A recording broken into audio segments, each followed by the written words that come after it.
नमस्कार दोस्तों आज हम आपके साथ श्रीमद् भगवत गीता के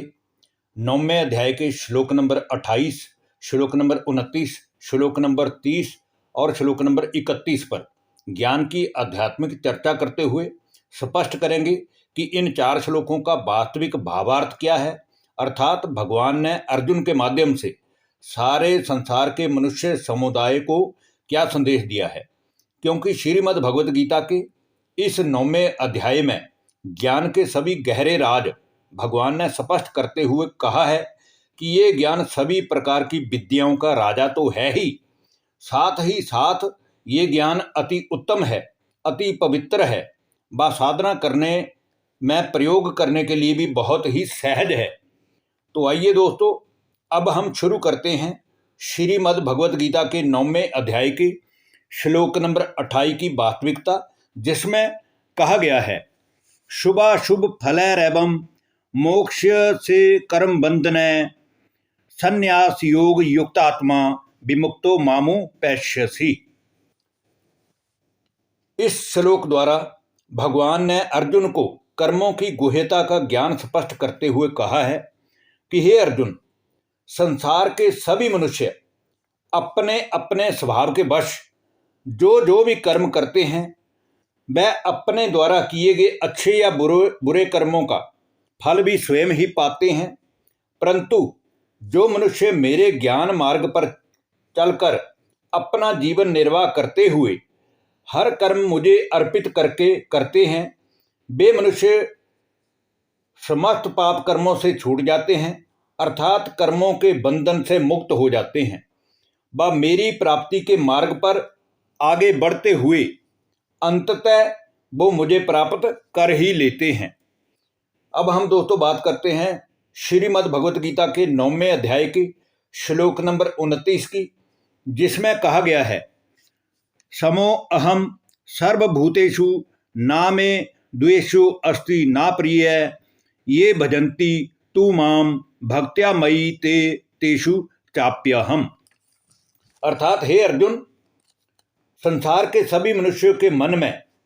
किसी न किसी प्रकार से मेरी याद व्यापक है।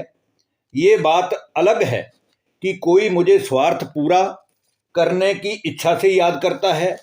तो कोई मुझसे मन का रिश्ता जोड़कर दिल से याद करता है। परंतु याद तो मुझे यथार्थ रूप से जानने वाले भी करते हैं, और जो मुझे ठीक रीति से नहीं जानते हैं या नहीं मानते हैं वो भी करते हैं। लेकिन जो मुझे यथार्थ जानकर याद करते हैं वे निश्चय ही मुझसे सभी प्राप्तियों के हकदार भी बन जाते हैं। दूसरा, अर्जुन, इस संसार में ना तो कोई मेरा प्रिय है और ना ही कोई मुझे अप्रिय है, क्योंकि इस संसार का रचयिता स्वयं मैं ही हूँ। तो मेरी ही रूहानी संतान सभी आत्माओं के प्रति मेरा नजरिया 2 प्रकार का नहीं हो सकता।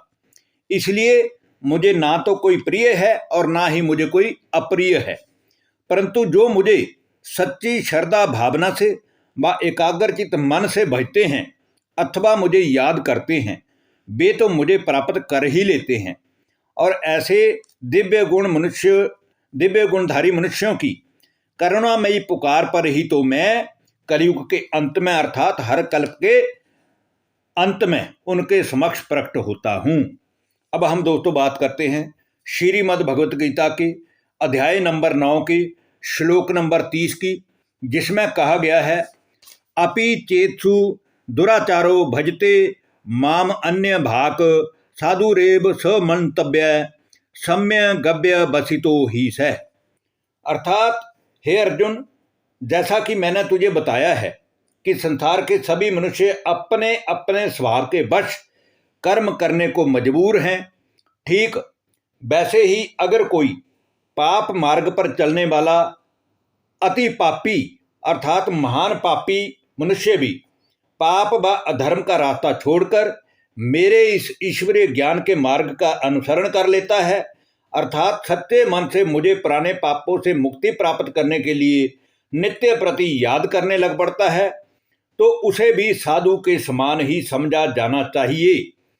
क्योंकि दुनिया भर के सभी बड़े बड़े पाप करने के बाद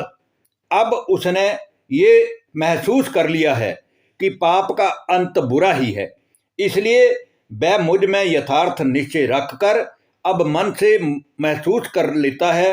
कि संसार में परमात्मा के भजन के समान सुख देने वाला और कुछ भी नहीं है। अब दोस्तों हम बात करेंगे आज की वीडियो के अंतिम श्लोक अर्थात 9वें अध्याय की श्लोक नंबर 31 की, जिसमें कहा गया है क्षिप्रम भवति धर्मात्मा शाश्वत शांति निगच्छन्ति कौन्तेय प्रति जानीहि ना मे भक्तः प्रणश्यति। अर्थात हे अर्जुन, जब कोई भी मनुष्य पाप कर्म के मार्ग पर चलते चलते कड़े कर्म भोग का सामना करते करते थक जाता है तो वह मनुष्य भी समझ जाता है कि संसार का सबसे बड़ा सुख अगर कुछ है तो वह है केवल प्रभु का सिमरन, वह है केवल परमात्मा की याद, वह है केवल परमात्मा के साथ संबंध जोड़ना। इस प्रकार वह समझकर जल्दी ही पाप की राह छोड़कर धर्मात्मा हो जाता है और फिर मुझसे सदा ही मन को प्रफुल्लित कर देने वाली शांति भी प्राप्त कर लेता है। इसलिए हे अर्जुन, तू निश्चय पूर्वक ये बात सत्य जान कि मेरा भक्त या मेरा वत्स, मेरी शरण में आने वाला कोई भी मनुष्य कभी भी दुखी हो नहीं सकता अथवा इन काम क्रोध आदि विकारों की अग्नि में नष्ट नहीं होता। धन्यवाद। नमस्कार दोस्तों।